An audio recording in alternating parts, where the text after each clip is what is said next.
Në zemër të një prej zonave më karakteristike të Korçës, në pazarin e vjetër, një hapësirë e re i është kushtuar mozaikut kulturor të qytetit. Kostumografja Lirika Pojani ka hapur galerinë Etno Art, një vend ku tradita shqiptare, kostumet popullore, objektet e trashëguara ndër breza dhe kujtesa e familjeve korçare vinë së bashku për të rrëfyer historinë e një qyteti dhe të një populli. Kjo galeri nuk është konceptuar vetëm si një hapësirë ekspozimi, por si një vend ku vizitori mund të prek nga afër një pjesë të së kaluarës, të njohë mënyrën e jetesës së brezave të mëparshëm dhe të zbulojë pasurinë e artizanatit shqiptar. E vendosur në një prej pikave më të frekuentuara të pazarit të vjetër të Korçës, Etno Art synon të jetë një urlisje mes traditës dhe së tashmes, duke sjellë një rrëfim ndryshe përmes veshjeve popullore, punimeve me dorë dhe objekteve që mbartin histori familjare. Kjo është një vazhdimsi dhe juve faleminderit që gjithmonë më ndiqni dhe napat e mia të para, dhe kjo është një vazhdimsi asaj që kam nisur. Është misioni tim që vazhdon.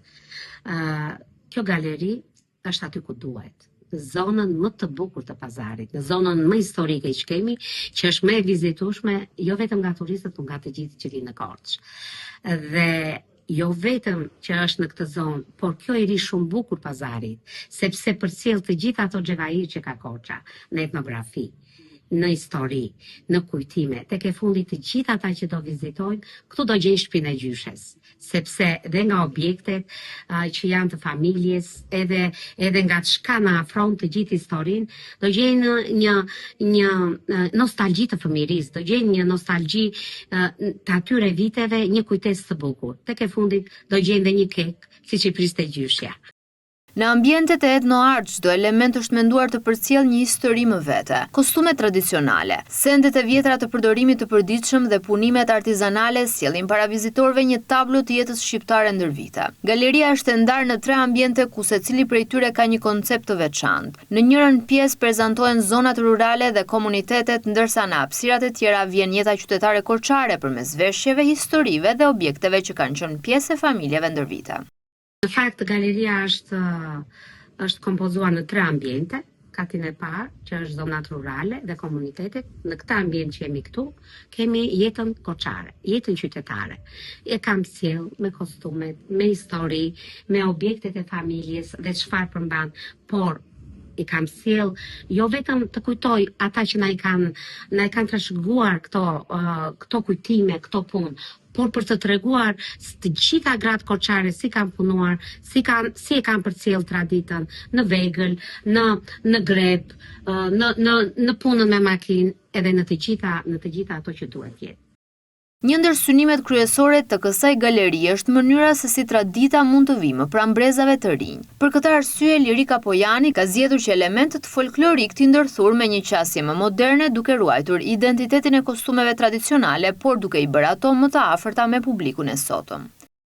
Duke ndërtuar etnografinë dhe historinë të muzeut Etno Art, jam munduar ta gëshetoj një çik me modernën, sepse ri bukur, folkush me ngjyra, ka simbole, por duke sjell edhe të marrë dhe një çik jam në këtë stilizimin e modernes me folkun, se e bën më të këndshme, e bën dhe për vizitorët dhe tek e fundit dhe neve duhet të sjellim zotin ta veshim me kostumin ton të Korçës që e kemi përbura. Hapja Etno Art ishte gjithashtu një moment vlerësimi për punën shumëvjeçare të Lirika Pojanit në fushën e kostumografisë dhe ruajtjes së traditës. Në këtë aktivitet morën pjesë artizanë dhe përfaqësues të artit tradicional nga shumë zona të Shqipërisë, të cilët ndanë eksperiencat e tyre dhe vlerësuan kontributin e saj. Pojani u nderua edhe me titullin mjeshtre, një vlerësim që ajo e cilësoi si një motivim për të vazhduar më tej rrugëtimin e saj në ruajtjen dhe përcjelljen e trashëgimisë kulturore.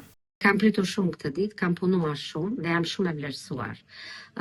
Të gjithë janë organizuar nga Tirana për të më nderuar dhe për të më dhënë çmim.